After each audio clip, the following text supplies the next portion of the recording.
What's this gross shit? Beat I made right before you got here because I didn't want to play the same shit on the podcast again for another week. Hi! What's up, buddy? Oh. No, we're starting. You're supposed to say words now. Oh, hi! Sorry, I had a gross face on because it sounded really good. I talked, then you talked, then I talked, then you talked. Is that how conversations work? And then that other guy talks later. I don't know. Let's ask the Bigfoots. Yeah, they know all about it. They're experts. They know how to talk to people. What's up, man?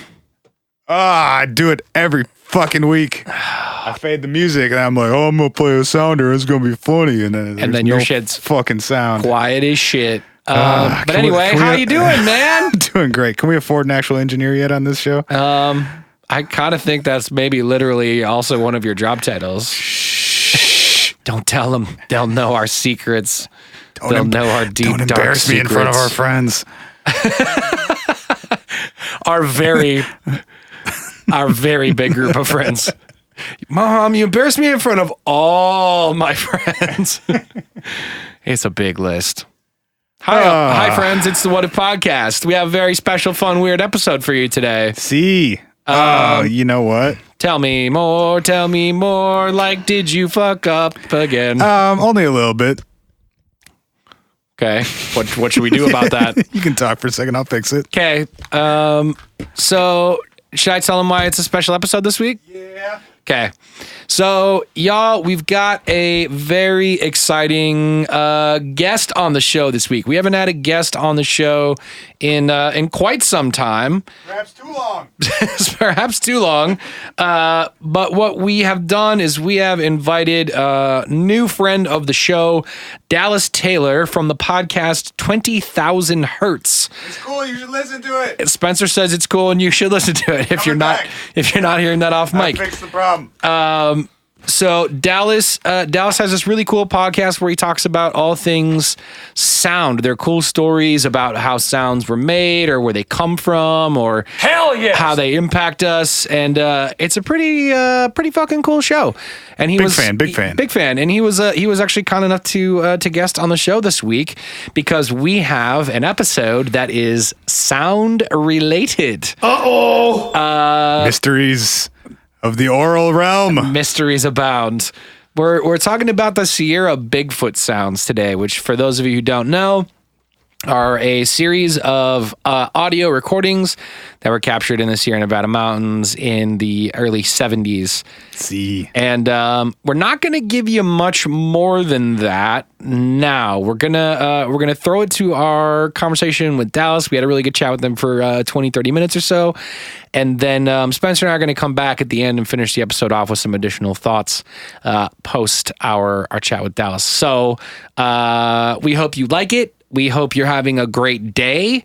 We hope you enjoy listening and laughing with these sounds as much as we did. Hell yeah. We hope that you high five someone and call someone and tell them that you love them today. Hell yeah. Okay, we'll see you on the other side.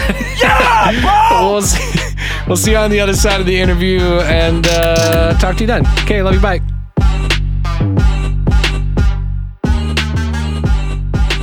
We're here with Dallas Taylor from 20,000 Hertz. What's up, dude? Hey, what's up? Chilling. How you doing? I'm doing all right. Thanks for having me here. This is very exciting. I have no idea what I'm doing, so tell me what I'm doing.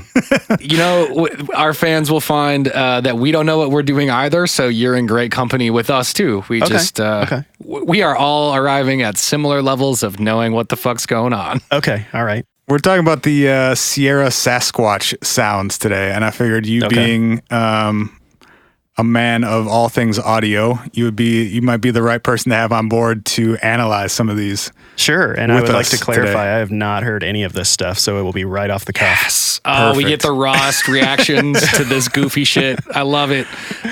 Dallas, has your show ever touched on anything paranormal related? Anything strange like this? Or is this about as far as you've gone? No, it's never really touched on any of that stuff because none of that stuff is real. Yes. Yes. We've got a fellow skeptic in the house. Let's go. You should do an episode on EVPs. just to roast it. We're talking about that, actually. That's something that I've wanted to do for the past, like, multiple Halloweens, is purely for the, like, it's not, I mean, to get into some science here, our brains, when we hear voices especially, want to find meaning. Like, our brains are designed to find language and meaning and stuff like that. And that's why, you can take, if you listen to something over and over again, it's going to start to sound like someone said, worship the devil. But it doesn't. It's just that your brain can convince yourself that that's what it's saying. Yeah, it's like the pareidolia concept for our eyes, right? Like we see faces on Mars, but that's just because our brains are trained to start structuring related to the things that are structured already in our brains. Especially if you're prompted on it. And in EVP and a lot of these things, like if you say, did you hear that ghost say, get out of here? And then you listen to it over and over again. I go, oh yeah, I heard it say, get out of here. Or just they always have the subtitles on the bottom during all the ghost hunter shows. Yeah, exactly. And you're like, wait a second. It reminds me of that video that went viral not too long ago where it was like the child's Happy Meal toy or whatever. When you press the button, it sounded like Brain Needle. Yes. And then if you Brainstorm. That's the one. Green Needle and Brainstorm. And you could trick your brain into thinking that the toy was saying both. Same concept, right? Like your brain is trying to create structure around it. Yeah, and there's a big difference between being prompted and telling what you should be hearing versus being unprompted and making your own conclusions. And actually, I'll just plug my own little show here. We just did a show. Okay, so I'm the host of 20,000 Hertz, which is all spelled out, TWE, etc. 20,000 Hertz, which is the upper limit of human hearing. But we did a show about this exact thing that was called Sonic Illusions, and it went through being prompted and being unprompted, and through the process, like I kind of tell the listeners what I'm hearing, and it kind of caused a bunch of fights along the way because people hear totally different things. So it's a lot of fun to like go in there and hear, just to realize how much our hearing tricks us and how we hear things differently. And we all have like different ways of perception and language. And what we found out was like even our accents and like the regional aspects of where we grow up also affects the way that we can hear or misinterpret or interpret things, which is pretty wild. That is interesting. Where are you from, Dallas? Where are you recording from today? Washington, D.C. D.C. Are you from D.C. originally? No, I'm from Arkansas.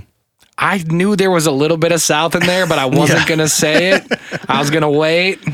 I expected you to be like, I'm recording from South Carolina, and I'd be like, that sounds like, makes sense. Well, I was in Arkansas, and I lived in L.A. for a while, lived in Nashville, went back to L.A., went to D.C., so my accent has just been smeared all over the country. And then sometimes the Arkansas comes out still, and I'll hear it. You're just slowly sort of centering on the middle of the map, and one day you'll sound like unregionified like us. Very Topeka, Kansas. Very Topeka, Wait, is Topeka Kansas. in Kansas? Yes. That's right. That sounds right. Seems okay. right. But we're not very smart, so okay. you could have just tricked us and we'd be like, yeah, nice job, Dallas. You're smarter than we are. All right. So I'm supposed to listen to something. Yeah, these Sasquatch sounds. So some people have put these forward as evidence of Bigfoot / Sasquatch / Yeti / Yowie. And they were recorded in 1972 by a journalist named Al Berry and a, quote, outdoorsman named Ron Morehead in the Sierra Nevada mountains of California. That makes it really sarcastic sounding. And it's just like, like when you just throw quote in there, like a quote outdoorsman, like there's so many directions that can go. Like, and that is weird. This guy was really weird. I think Spencer was also insinuating that's his whole bio is that he's an outdoorsman is all I'm saying. Wow. I think he that was self-proclaimed, but that's just me. They were they claim that they record these at about 8,500 feet of elevation in October, just after the first snowfall, and that they were about 8 miles from the nearest established trail or road. So it was like a hunting camp where they had hiked in 8 miles from wherever they had parked. When and where was this again? 1972 in somewhere in the Sierra Nevada mountains. Okay, so I'm listening to it now. You ready for this? Yeah, so play number 2 there first.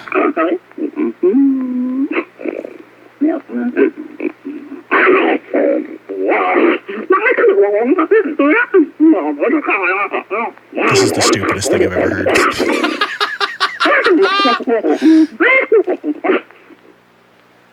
This is a guy going. That's a man. That's a person. That is one. You can hear the the mouth cavity.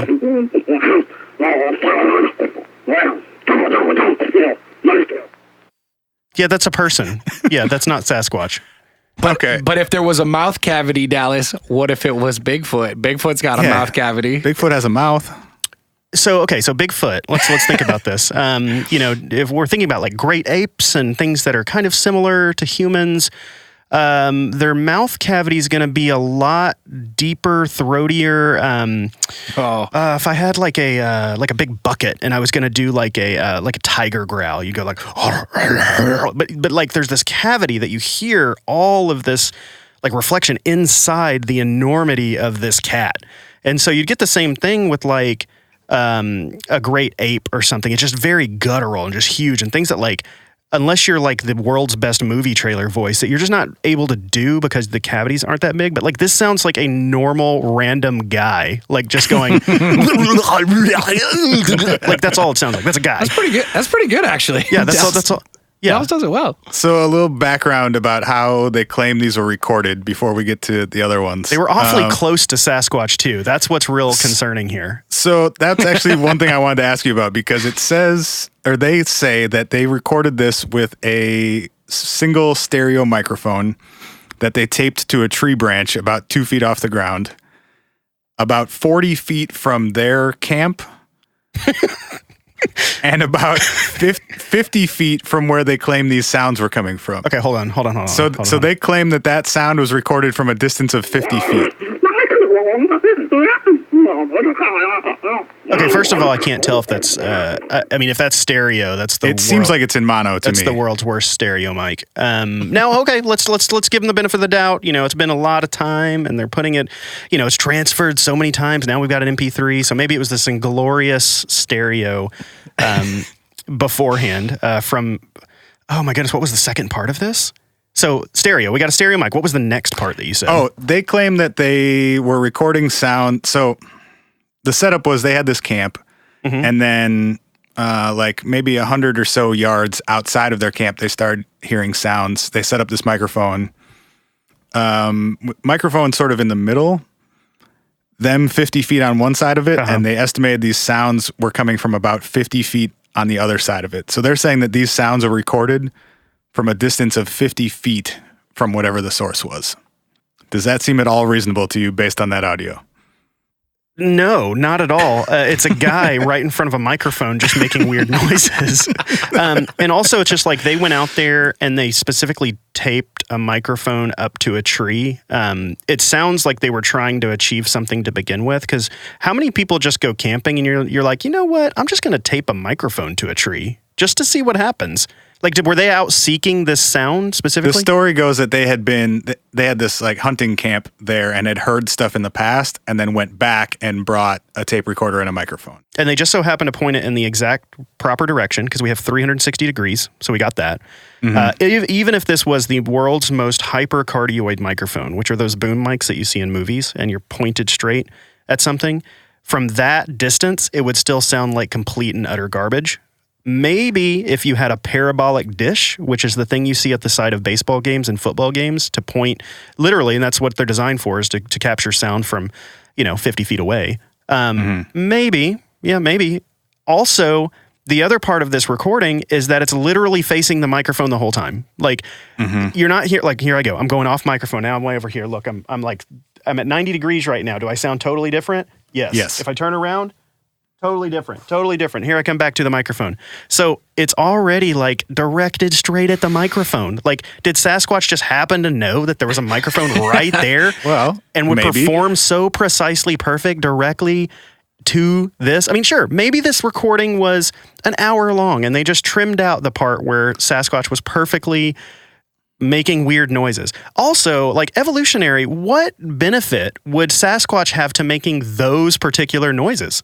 Like, do you think that like there's any benefit evolutionary like to like go through the woods and just start going like, oh, like That's what? their language, bro.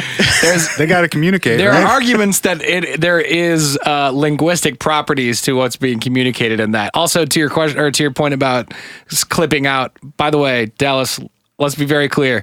I'm going to say things that sound like I'm defending this. Oh, please. I'm just telling you like what they said was. You know, what they say is like some of the most dangerous words in the English language. Like Yes. they do this. By they, I mean the two guys who actually said these things about this. Are they still around? Can we bring them on right now? They are, and they have done interviews. One of them is still alive. One of them died in 2012. Okay. To your point about like maybe this was the closest proximity to the mic, they do say that they got, well, hours of audio, multiple hours of audio. Ron said that he had a house fire and a bunch of his tapes burned. Oh, dang. Oh, so convenient. Yeah. And that he was only able to keep like 90 minutes of it, or no, more than 90 minutes. There's what? I think they said they had one tape that was 120 minutes. Okay. And that's what's available for purchase on his website. Narrated by Jonathan Frakes. Oh my goodness, I want to buy that and just. I have it. I'll send it to you. That's amazing. There's some incredible underscore, like sexy time piano, saxophone music through the whole thing too. What other point? So now we're defying the laws of physics with sounding like it's a close up mic. It sounds like a bad 70s microphone. Yeah. Defying the laws of physics with this being 50 feet away, unless they had a parabolic dish, which I'm not even sure it was invented back then. Also, they said they taped it to a tree, so they had the opposite of a parabolic dish and a shotgun mic. They I'm also taped trying a to figure microphone to a tree. How do you point? Like, I assume that it's like a microphone that's like a stick, you know, like something that sticks. So, like, getting the logistics. I mean, I guess you could kind of tape it to a branch, but like then kind parallel of to a branch, I think is what they were saying. Okay, that makes sense. So you can do that. What time of year was this? This was late October. It had just snowed, they claimed. Oh, okay. So snow. Oh, okay. There we go. We're getting a little like the physics are getting a little bit better here because if it snowed, okay, the leaves are gone. That makes sense. I'm not hearing leaves. I'm not hearing any of that stuff. A fresh snow does kind of make the entire world sound almost like a recording studio. It's one of my favorite sounds in the world is to walk out after a snow and then everything sounds so dead because it's all. Agreed. It's all like absorbing all that, especially the first snow, because then it's just the sound is totally different. There is a suspicious lack of ambient sound in all of these recordings. I'm going to listen to this again. Yeah, play number 4 real quick. Oh, is this related? These are all excerpts from the 120. So I only got one of them. Okay, so I'm playing 3. Play 4, actually. Okay, 4. Male and female Bigfoot interacting. Wow. Yeah. They got so close that they could tell. They saw their junk. Yeah,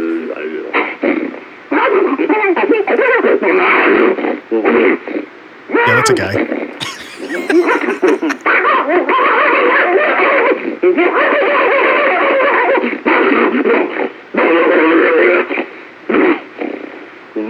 God, it's such a person.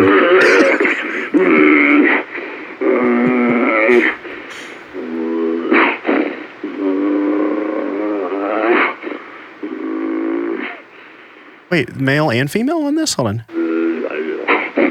Oh, they're playing both parts. I guess. Oh my God. The cavity's a little better on that one, Dallas. No, it's not. It just sounds like.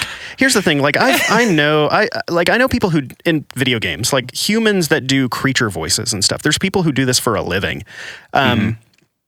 They do a great job and they understand like what sounds human, what doesn't sound human. This just sounds like a really, really bad audition.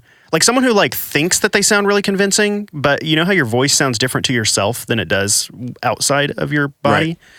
Right. So internally they're like really convinced, and maybe they have a inflated talent ego. Like they're really talented at making these weird sounds, but they're really not. I mean, this sounds legitimately like a really bad,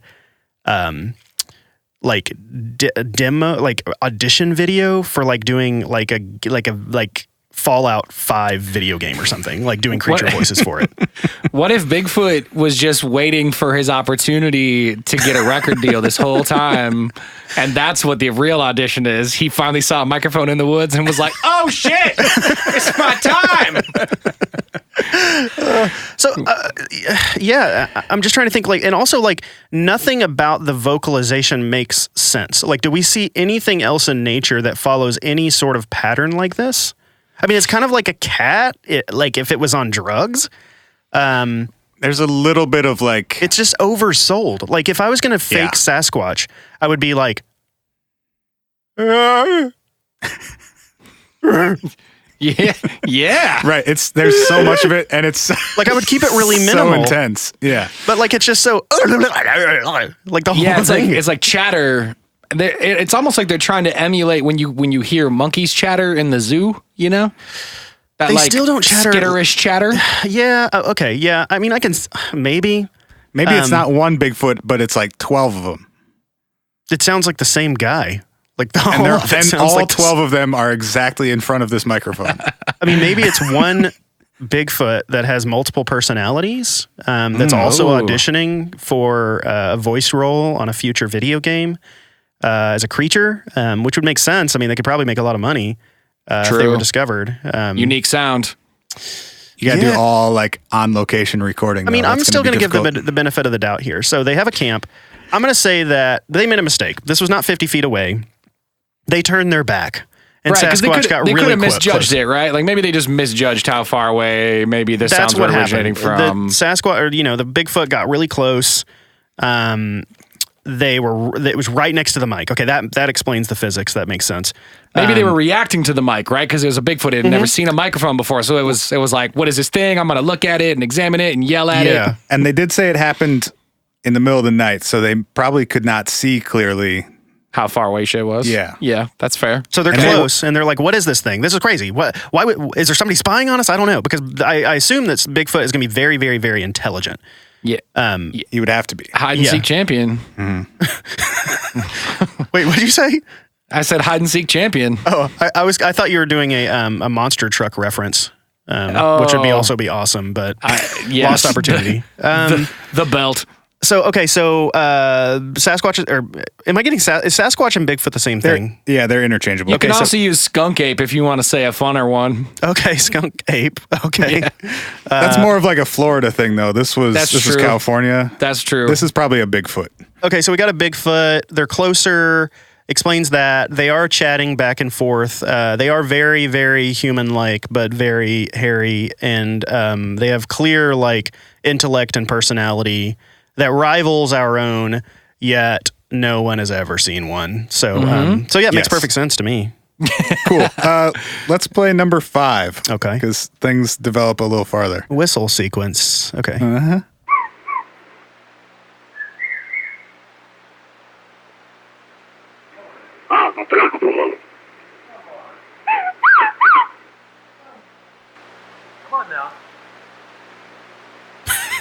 Come on now.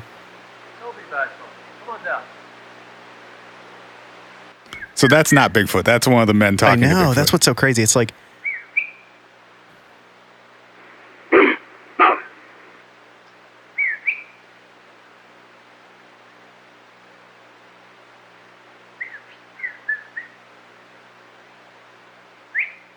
Yeah, that's a person whistling, and I guess the whistle like, come here, like it's got to be from the guy, right? Or are they saying the whistle is from Bigfoot? They think they're insinuating that Bigfoot is whistling at them. Oh, neat. I think both.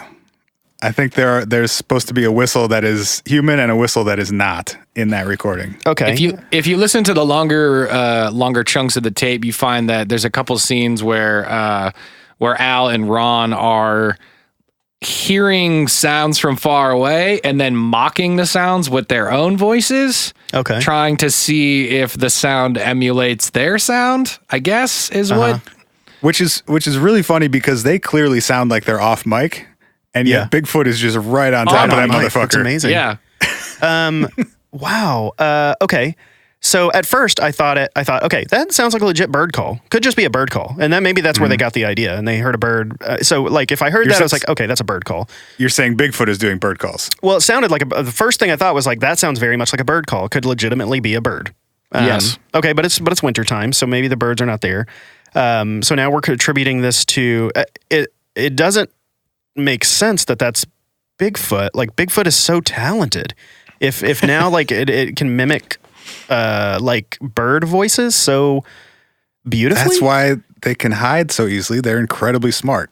And then also like if you hear in the background, he's like, "Come here, don't be bashful, don't be bashful." It's just like, what is a normal human response? Like let's put something that we actually know is real, like a great ape or a bear. Like this is kind of what we're putting this thing. Has anyone unless you're like Steve Irwin and you have some sort of expert training on this with a camera crew with like a bunch of people with tranquilizer guns like ready to put the thing down. And he still died, just for the record. That right. didn't work out even for him. Even Steve couldn't survive the animal kingdom. So unless he had a tranquilizer gun with, an army of people like and aimed right at the guy, which by the way, if you had a tranquilizer gun pointed at Bigfoot saying, "Don't be bashful," I would be bashful as Bigfoot. So it's just so like a pretend bad acting, like, "Come here, don't be bashful." I mean, it's like you're talking to a dog, like it's just so dumb. So yeah, it's still another guy just going like, it's, okay. This is. I think maybe my biggest question of all of this is that if you're within 50 feet for hours at a time, you didn't get a single photograph. Right. Yeah. I mean, did suddenly you just poof and disappear? Like a picture, camera comes out and maybe Bigfoot's just so smart that just duck out if you see a camera. I mean, it sounds like Bigfoot's like super smart. So is it possible that they're interdimensional and it's impossible to take pictures of them? Oh, that's a cool question. Okay. Let's entertain it. Yes. We live in a three-dimensional world. What do you have? Height, width, and depth. I guess that's it. We live in a fourth dimension that we are tied to, and that's time, but we can't control it. Our three dimensions we're pretty good at. The fourth dimension we can't really. There's arguments to be said that there can be life in two dimensions that just came out recently. Now, are there more than four dimensions? Of course there is. Like, could there be beings that can master four dimensions, can see time from beginning to end? Yeah, maybe. We can't comprehend that. So we've got 5 dimensions, 6 dimensions. There's arguably, I think 13, 14, multiple dimensions, wild stuff that happens in physics. And, we don't know the ends of the universe and all this stuff. So, okay, yeah, let's put it as an interdimensional being, that's kind of entering. I mean, but we as 3-dimensional beings can't really enter a 2-dimensional space or a 1-dimensional space. So it doesn't really make sense. And we live on a 4th-dimensional plane. Okay, so Bigfoot is a 5th-dimensional being that somehow has transcended, the physics that we know into our 3rd and 4th dimension. And it's brilliant to this level, but all it can do when it sees us is like that's it. Or Dallas, it's a 2-dimensional being, and anytime you get close, he just turns sideways. Huh? Solved. That's it. How about them apples? All right. Last thing. Okay. There is a quote that I would like to read you from. Wait, did we listen to all the clips? I think there's one that we did not listen to, but I can't remember. We skipped one. Because we did 2. Oh, 5, we skipped 3. Let's listen to 3 for the fuck of it. Okay. Aggressive display only. Okay, the first one was attention display only. This is aggressive display only. All right, let's hear this. Sounds like Mel Blanc.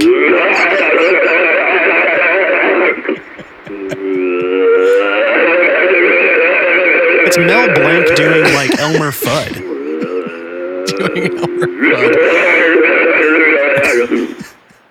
Yes, 100% chance that this is just some dude. Like that guy sounds like he is hard vomiting on a roller coaster. It just sounds that scream vomit that some people do. He is Exorcist throwing up on a roller coaster.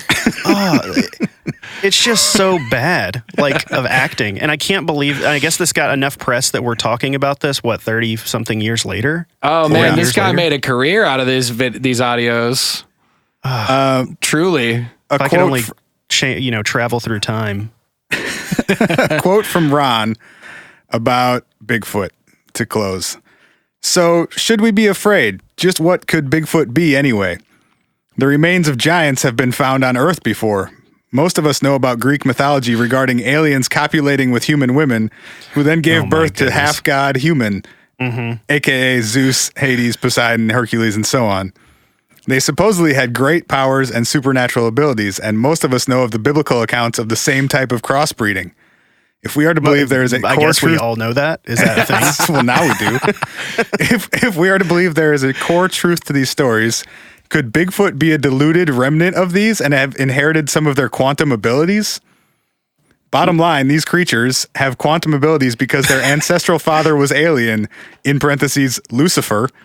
Oh, wow. That was a twist.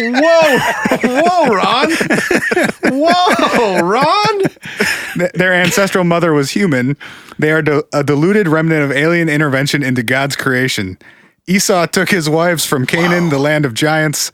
Why would an alien, again in parentheses Lucifer, go through the trouble of trying to infect the human genome? Post-flood, maybe this dude is off the fucking rails. Wow, this would be so fun to just deconstruct word by word. Yeah, dude. To close, if the accounts are true regarding UFOs being sighted around these creatures, perhaps aliens are still working the earth, altering the DNA of a great ape. I feel like he's just making, if accounts are true that, whatever I make up right now, or some say this, and, we all know this, and I'm like, there's so many assumptions being made in that entire thing. I mean, this is a perfect example of someone who could make a career and claim like this before the internet came along. The internet crushed all of this. With being able to get information so quickly and working off of gullible people.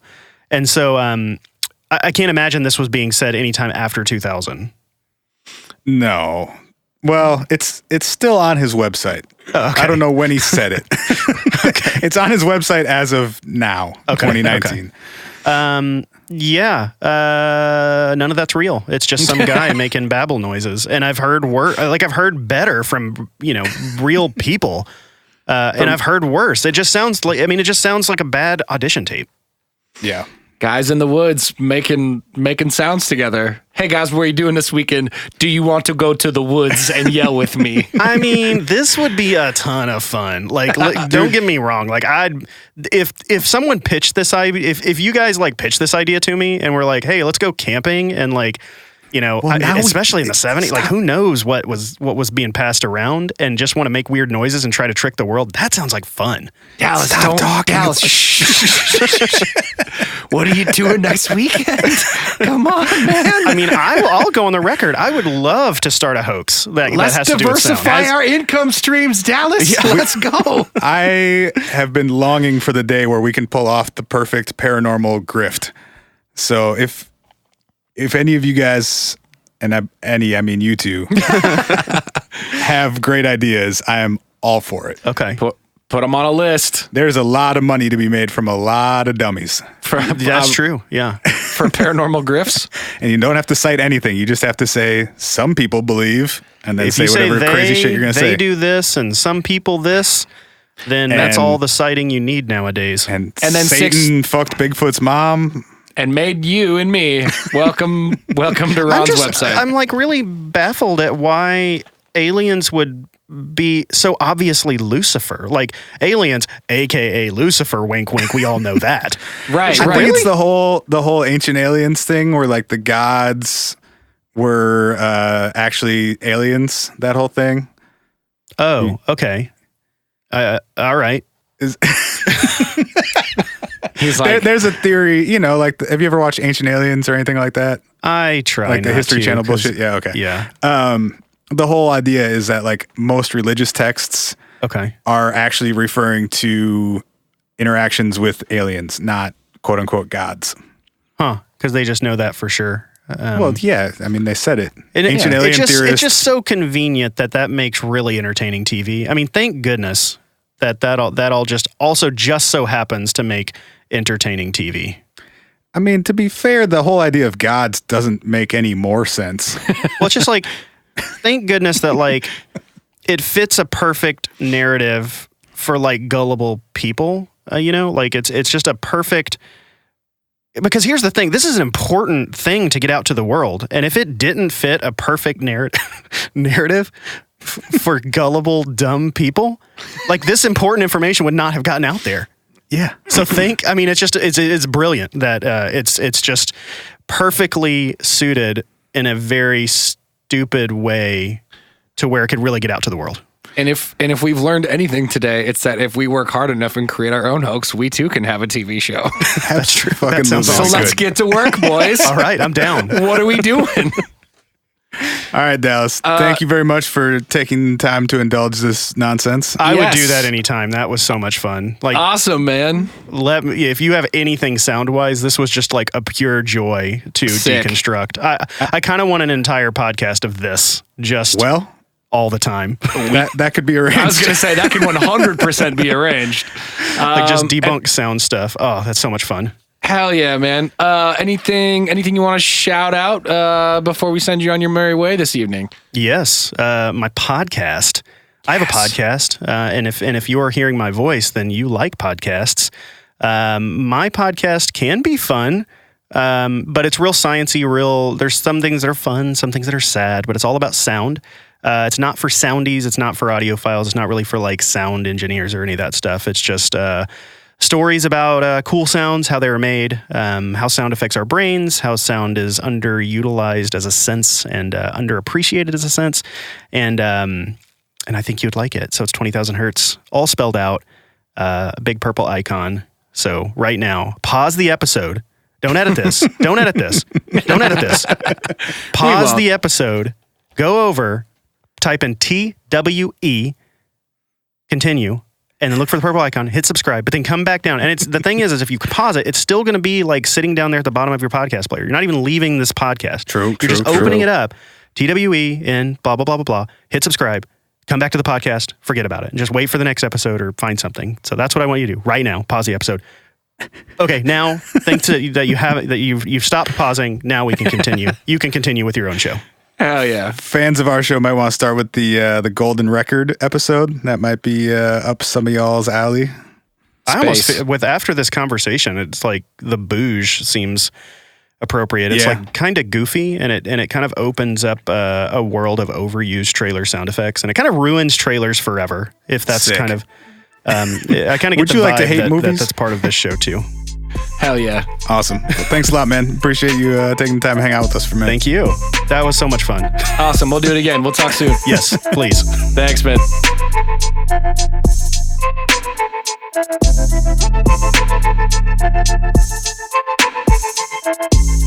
And we're back. I love that neither one of us had to be the one to say that shit's fucking dumb. Because now, after establishing that shit is indeed fucking dumb, we had someone to do it for us. like we can get into all the like crazy fun parts about it. A But sonic expert. this is a topic I've wanted to do on this show for a long time and didn't have the right way of doing it until now, because I didn't know how to do it other than to play the sounds and be like, haha, these are stupid, right? Okay, well, there was a 4-minute episode. See you guys. So we had to have a conversation with Dallas. Dallas could be our person.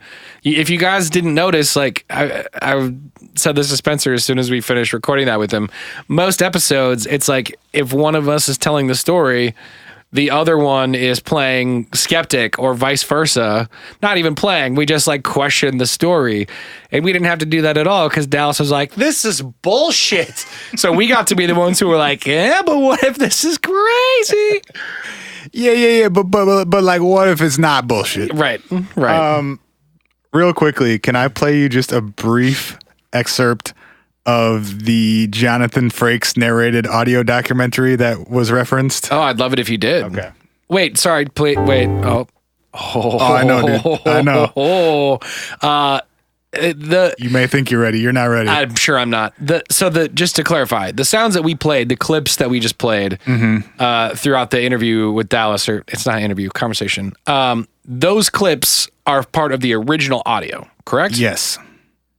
Those were I think we played 4 excerpts from the original recordings made in 1972. There are more that were made in 74 that I can also play. They're similar, but actually shittier than the original ones. Cool. Might make them more believable. The sounds are similar, but the recordings are worse. This Jonathan Frazen version, Frakes? Commander Riker from Star Trek, The Next Generation. Jonathan Frazen? Don't know. Is that the guy that wrote A Million Little Pieces? Don't know what that is. I'm assuming it's a book, but it is. Not one I'm familiar with. No, that's Franzen.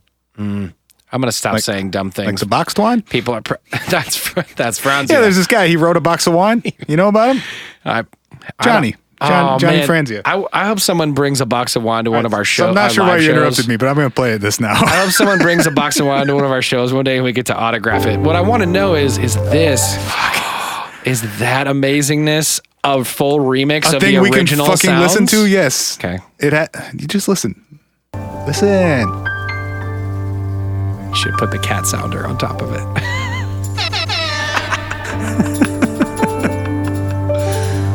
The following story is true. The unusual vocalizations you are about to hear were tape recorded by a news reporter in the high Sierras of California. Ooh. The sounds are human-like, but very powerful compared to the human voices with which they interact. Hell yeah. This is because they are dynamic and almost operatic in projection and delivery. Scientists say these remarkable vocalizations indeed are those of a very large, human-like primate order. Hell yeah, bro! Enjoy them.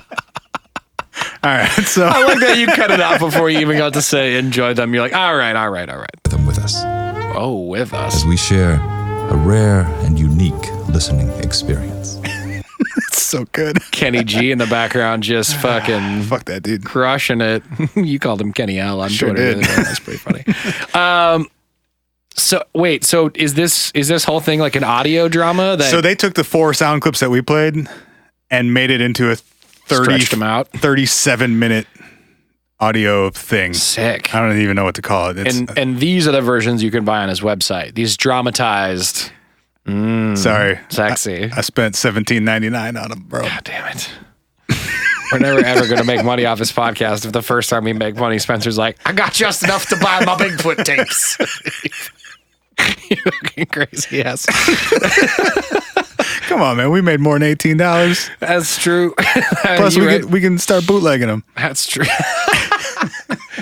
That's what we do. I'm going to show up to our next live show with bootlegged copies of this shit. Pop the trunk. For $10. We sell 2 of them. We made the money. Open the trench coat. We made the money. Hey, y'all need them hot Bigfoot tapes? I got the remix. I was playing him for Kyle yesterday, and he was like, man, I'm glad I'm not a producer, because I would do dumb shit like make a whole album only sampling these Bigfoot screams. Well, I was like, you're right, that would be dumb. But now I want to also. I was going to say also BRB.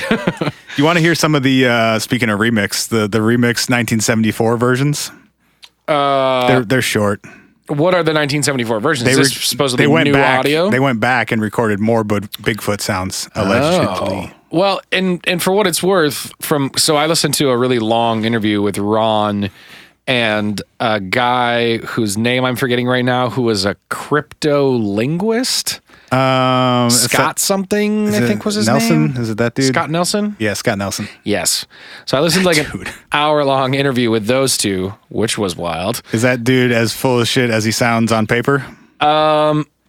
Yes, in my Scott Nelson, I mean. opinion, yes. Yeah. In my opinion, yes. Yeah. Him and Ron were just sort of tag teaming this interview, going back and forth about, how realistic and believable and how many times they've been and all the crazy things that have happened. But that was the thing I was going to point out, was that they claim that they have gone to this same hunting camp in the Sierra Nevada mountains Go find it. 30 years? Well, more, 40? The original recordings were 72. Ron said the last time he heard them been was there for a few times. they had been there a few times before that. So yeah, pushing 40 years. And Ron said the most recent time that he heard them, or I should say the last time he heard them, was in 2011. Okay. He also claims that area got pretty roughed up by the wildfires. Was that last year? Not a whole lot to hunt there anymore. I don't know. All right, let's listen to a couple of these, and then we can get into some of the alleged verification in huge air quotes. Oh, Jesus. Here sounds. We go. I know.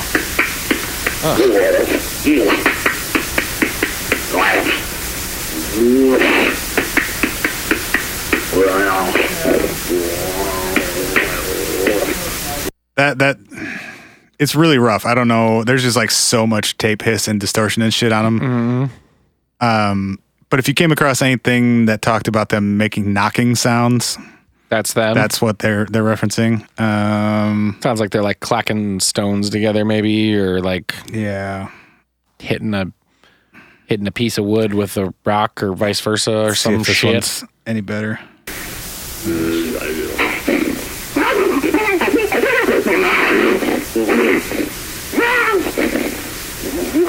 Whatever, it's the same shit with more noise than actual sound. Like they got worse. Just like they got hard. worse at recording in the 2 years in between. How'd they do that though? Okay, so you talked about Scott Nelson. Quick summary of his findings. He thinks they're speaking a language, and he thinks he's able to transcribe it. So the version of it I heard was that he does think they're speaking a language, and he does a pretty good job. A pretty bad job of explaining. He does a great. Terrible. He does a pretty bad job of what I think in my head I was going both directions of. He does a pretty good job of trying to convince you, and he does a pretty bad job of explaining what about this is uniquely lingual. What was that word? Lingual. Lingual? Lingual? What's lingual? Of the tongue? I don't fucking know. You're right. I don't think it's a word, honestly. No, I think it might be. Okay. Scott Nelson developed what he calls the Sasquatch phonetic alphabet. No, it's just tongue is lengua in Spanish, and that's why I'm thinking of it. He claims that they have an alphabet and that he knows it. And he, on his website, on a website called BigfootEncounters.com, has transcribed a couple of these recordings that we've been listening to. Okay, so he references this in the interview that I listened to, but when he said transcribed, my assumption was that he meant like timestamp to timestamp type of sound and... So he's taken, he thinks he's identified specific repeated sounds that they make on these recordings. Yes. And has assigned them letters, basically. And then combinations of letters. So like A, B, C, A with a line over it, E with a line over it, double R, U with a... Sorry, what are the two dots? The oolong? Yeah. No, that's a T. What? Oolong is a type of tea leaf. Umlaut or something. Maybe that's what I'm thinking. And then he has like letter combinations. Anyway. Those two are fucking dumb dot wave. I got it right, I think. Well, I was hitting the button for myself.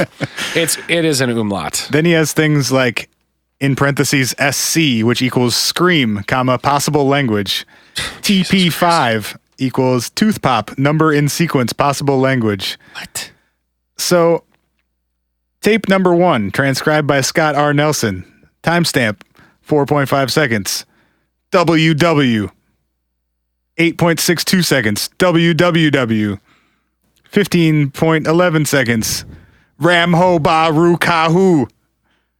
Wham vo hu koku. Wait. No you plamentiku. Is he doing this phonetically? Yes. So he's just straight up trying to turn what he's hearing into actual English letter spellings of what it sounds like. Yes. You know, Charles Barkley, I'm a dumbass. I'll wait for it. So actually, this makes sense. Well, look, if you're not prepared to do the research. So this makes sense because in the interview, what he was talking about was that he had transcribed 79 pages worth of this audio from Ron. I was like, that's too many. One. Number two. So trash. Number two, what he said was Ron took him to the hunting camp one day, and apparently Scott brought his transcriptions and decided to yell his phonetic shit into the woods to see Is if there audio of that? No. But Ron was in this interview and he's like, I like what you got. yeah, I used to tell. He's got this like crazy, like very deep kind of, I don't know. He's got like a very radio voice. Ron does. And he's like, I used to say, Scott, you know, you don't know what you're yelling at him. That could be a Bigfoot mating call. Good job. So yeah. Imagine if this is bullshit. I mean, sure sounds like it is, but imagine if this is bullshit and Ron and his hunting friends made these sounds up for years, tricked this guy Scott into believing that this was a real thing to the point that Scott came on a fucking hunting trip and was yelling into the woods the recreations of your friend's acting. Like, oh, buddy.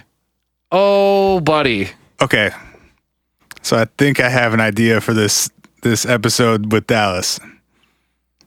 We take the. We're recording this episode with Dallas. No.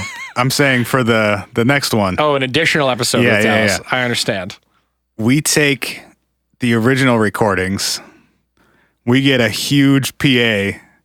We go camp out in the woods and we just blast that motherfucker out into the woods and see who shows up. Do you think? And we record all of it and our reactions, and we make like a Blair Witch style Bigfoot podcast about it. Sick.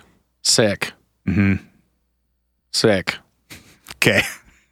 No, I was just thinking. What I was thinking was Ukujiza Naga ku step kakublem.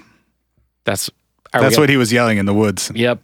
Sorry, I just turned around at my notes and saw more of this transcript. It's okay. I got excited. Didn't know why you were trying to communicate with me. I was like, I don't speak it either, bro. I don't know what's going on.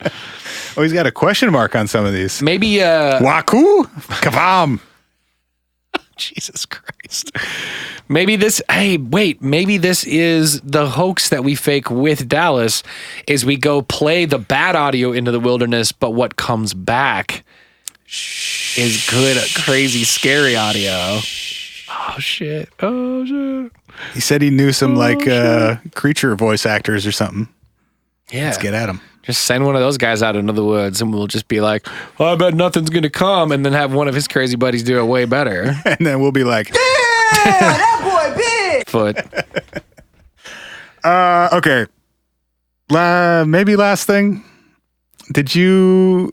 I just want to go through some of the people who claim to have verified that these are non-human / Bigfoot. I think we should because I find it interesting how many people have been willing to say that these are, because for what it's worth, Dallas dismissed these immediately, and that's fine with me because I sort of did too. Yeah. But there are a lot of people who are semi-professional who have made claims about these that I find like a reach. I think Scott Nelson is lost the plot. His phonetic alphabet thing is nonsense to me. Yeah. The one that's pointed to most often is this University of Wyoming study. Yes. That an excerpt of it is often quoted around this, saying essentially whatever this thing was, it came from, or these sounds came from something too big to be human. Yep. Which is, I thought was funny. Dallas's first reaction was that this is clearly not coming from a large animal because the cavity wasn't big enough. Yeah. Yep. I also have questions about, and I forgot to ask him this, but the frequency response of whatever microphone and recorder and tape they would have been using. Okay. I can't imagine. I doubt would have been capable of recording a full 12 20 to 20,000 hertz range. Okay. And a lot of the analysis that we're about to get into from this Wyoming stuff is based on the very low end of the frequency spectrum, which from what I've heard doesn't even really seem to be present in these recordings. But there's... Okay, I see what you're saying. This University of Wyoming study was done by R. Lynn Curlin, who is a professor of electrical engineering, and Lasse Hurdle, it's Lasse, who was a grad student at the University of Wyoming's electrical engineering department. And it was actually done by Hurdle as a grad student, and she was supervised by Curlin. Okay. So it's just like the little ways that this information gets like fudged over time. Yep. And it just evolves and evolves. The University of Wyoming did not publish a report on this. A grad student at the University of Wyoming did. Cool. An electrical engineering grad student. Ah, yes. You know, the ones that are experts in animal cavities. Right. And the size of their bodies and the sounds they're able to make. And it's the same thing with like Scott Nelson. He was a code breaker and interpreter. Yeah. Does that qualify you as like a biologist? The way that he made it sound, and obviously this is coming from his mouth, but the way that he made it sound in his in the interview that I listened to with him was that his job was something to the effect of recording language in like the 60s and 70s in places where they didn't necessarily know what language or languages people were speaking, and tried to, even if it wasn't like recording a specific person's language, it was trying to get a vibe for what languages people were speaking, and then using that. When? I think he said in the 60s and 70s. How many undiscovered languages were there in the 60s and 70s? No, I think it was more like if I go to this bar in this like major But that's city. totally different. You're matching it to a known language. That's not the same at all. I'm aware. I'm just trying to follow what you're saying. I'm just saying what he said his job was like detecting language in places so that they could match language in those places. Like recording audio to detect language. Yeah, whatever. It doesn't sound like a job to me either, bro. I'm just trying to tell you what he said his fake job was. So this University of Wyoming thing was published in a book called Man-Like Monsters on Trial. Oh. Which is pretty lit, and I found a PDF copy of it this afternoon. God bless. It's probably worth noting at this point that in the report, specifically their section, there are multiple spelling errors, including misspelling vocal cords, which makes me... That's how you know you're an expert in it. Immediately suspicious of their analysis of unknown creatures' vocal cords. Bro, it's a trick. It's one of those, if you notice that we spelled vocal cords wrong, then we're going to get more views. You're paying attention. I'm just going to read a few excerpts from their analysis. You have to?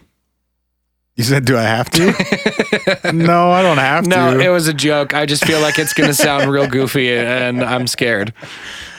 Having analyzed a recording of purported Bigfoot speech using accepted techniques of signal processing, the authors can... Wait, sorry. Say that one more time. Accepted techniques of signal processing. They don't elaborate at this point. Okay.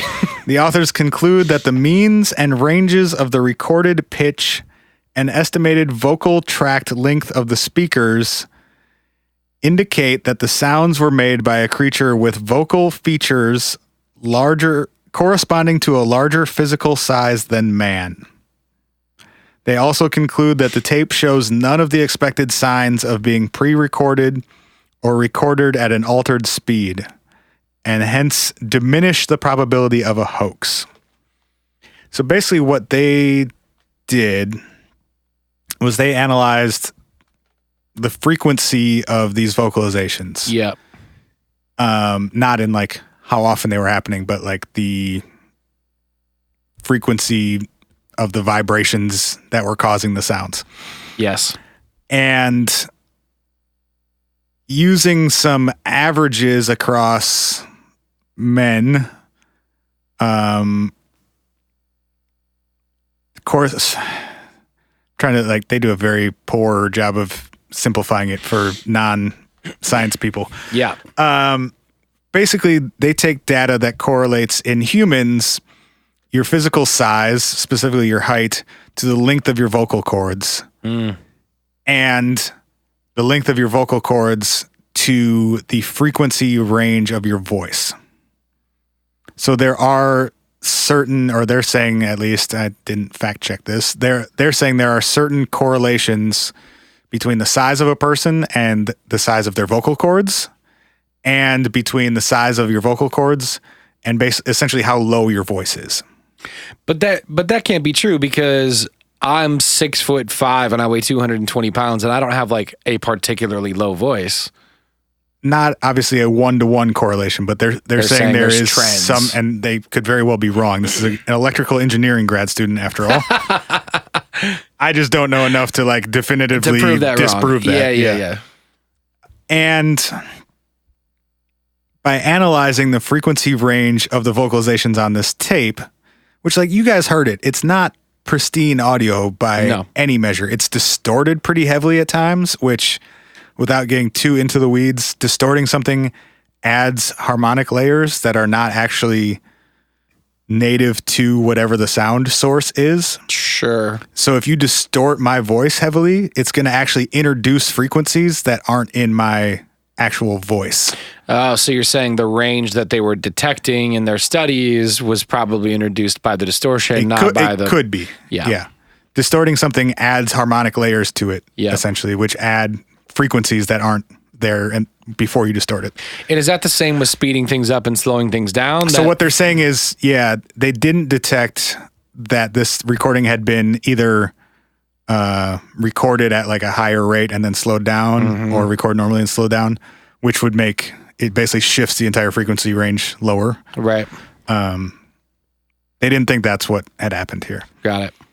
But even using this very loose correlation of they're saying the average adult male is 5'11", and the average adult male vocal cord is this length, and a vocal cord of this length produces an average frequency range of this. Got it. They're then trying to work backwards and saying, well, there's stuff at 60 hertz, which is really, really low on this Bigfoot recording, which might correlate to a vocal cord length of this, which might correlate to a height of this. And they came up with a height range of between 6'4" and 8'2". Cool. Which is a 30-ish% range. Sure. And is based, as far as I can tell, entirely on estimates. Right. And it's a weird angle to approach it from, because they're basically trying to say this thing isn't human, but all of your data points are from humans. Right. And also there's extreme variance in all of these. Like you pointed out. Yeah. Shorter people can have low voices. Right. Taller people can have high voices. Right. It's not a 1-to-1 correlation, if there is even a proven correlation. Right. And then you're extrapolating this several times, and then to allegedly a different species. Right. And they even say at one point, which is never in any of the quotes on Bigfoot websites, quote, however, using present techniques, the area functions are likely quite inaccurate for small errors in length estimation. So they're saying they just a small inaccuracy in any of this would be extrapolated to be a huge inaccuracy. And also saying that we're guessing at all of this. And we gave you a 30% range, the bottom of which is fully within. Humans can totally be 6'4". There's one in this room. I was going to say, I would be one of them. 50% of the humans in this room are at or above that height. Oh, man. So, and then the stories you read are, a university study confirmed that this had to be too big to be a human being's voice, so it must be Bigfoot. Yeah. So in their conclusion section, they say, quote, the results indicate more than one speaker, which Okay. We know there were more than one person. There was more than one person out there. Right. One or more of which is larger than the size of an average human adult male. Very possible. Yep. The frequencies were clear. The formant frequencies, which is like the frequencies were clearly lower than for human data, and their distribution does not indicate that they were a product of human vocalizations and or tape speed alteration. Got it. One thing they did suggest would be possible, and they would not have any way of determining, is if someone were playing back audio from another source in the woods and it was being picked up by this microphone. So they could have pre-recorded some weird altered audio of some kind, and then but the way they tape. recorded it was natural and unaltered. Got it. So they could have played a tape out of a boombox into a microphone they set up in the woods. But it doesn't sound like that at all to me. And like what we talked about with Dallas is like somebody is right on top of that microphone to the point that it's distorting. Because in one of the, I think it's Al, in one of the interviews I read, he describes, it's in the liner notes for the CD. Sick. Amazing. And I think it's actually Ron writing it. He describes the recorder that they used, and he says that it had an automatic gain control on it. So like there's not a knob or a dial that you would turn to control the volume of the microphone. It automatically detects the signal coming in and adjusts. Like that's a thing. Yeah, it surprises me that would have been like a thing in the 70s. I mean, it definitely was. It further complicates the issue though of them being 50 feet away from this microphone and it being super distorted. Right. Yeah. Because to overload this thing that is already has like gain compensation on it, you'd have to be really fucking loud and or really close to it. Blasting it, right. Yeah. It's not going to distort that heavily for anything 50 feet away. Right. And you'd be picking up so much more ambient stuff too. That's still one of the weirdest parts about this to me is that there's no wind sound. Yeah. There are no other animals present at any point. Yep.